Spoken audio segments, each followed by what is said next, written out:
Hi, I'm Martina from Dragonette, and you're watching Queen's TV. Take care of the poor people. 40% over the last 10 years. 40% is the decrease of the purchasing power of the poor people. People are freezing to death. People are freezing to death on the streets of this city, on the streets of this province. Freezing to death.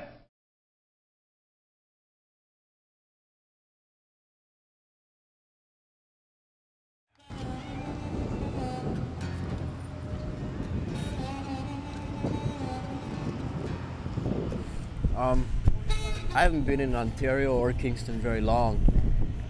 It's probably about 7 months, but I can tell you that there is a serious problem with poverty in this town.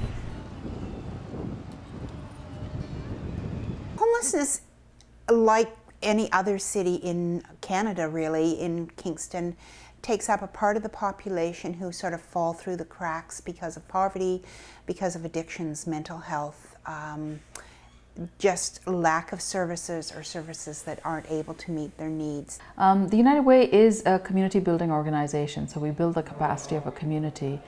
And one of our priorities in Kingston, an area, is to do with poverty, homelessness, and the impact that these issues have on people in our community. My name is Tom Gummersell. This is my birthday actually right now, so I'm a 1 years of age. Before this all happened, I ran my own landscaping company for 6 years.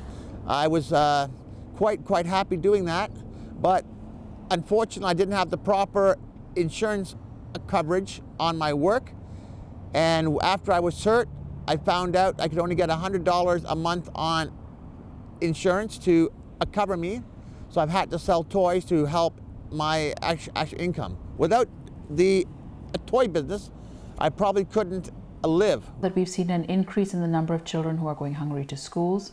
We've seen an increase in homelessness, and the reasons for that are numerous. Our vacancy rate in Kingston is lower than the average vacancy rate in the province.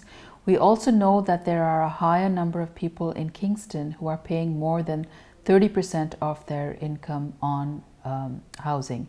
When a person does that, they usually do not have enough money left over for food. In the mid-90s, we again had dramatic cuts to Ontario Works, so that people who before could function on what they were receiving could no longer afford to keep housing. Right now I'm in a very bad spot with 6 cracked teeth.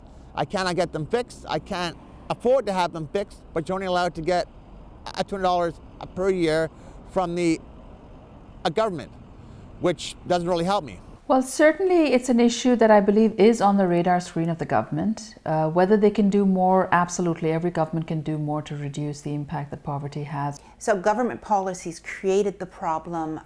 There have been a lot of government programs trying to solve the problem, but ultimately most of them are patchwork. They are there for very short periods of time with the assumption that the agency that's using this supportive funding can make it sustainable. If we could make it sustainable, we wouldn't have had to go to the government in the first place to get the funding. We shouldn't have to live a day by day wondering where our next meals will be coming from. We shouldn't have to wonder, will I be in this house next month? Will I be on the street next month? There are 2 or 3 dozen people I know who are on the street every day, in the cold, in the rain, and these people don't wish to be on the street, but they don't have a choice. Well, homelessness is a very complex issue, so it's not just about people who are in poverty, it's about making sure that people who need the supports, whether it's mental health issues, whether it's counseling, making sure they get the supports they need, helping individuals and families cope with their issues so they can move on and find affordable housing. If we as a community can do that for them, I think we'll be helping homelessness relieve the impact of homelessness. I think the first thing is to realize that the people that are homeless are not others. They could be your brother, they could be your father. They could be you at some point in your life, you know. Even with a very high level of education, mental health problems can take over your life. So don't think of these people as something different than yourselves. These are people that are the same as you who have run into problems. Don't give up. You know, even when it feels like you can't keep going, just don't stop. You know what I mean? Because if you do, you'll end up in poverty. You know what I mean? Like you work all your life in high school and through college or whatever, and then you just, because you can't get a test through, you just quit. You will have a good chance of, you know, being stuck in poverty. Question governments. You know, don't just accept statistics. Ask why.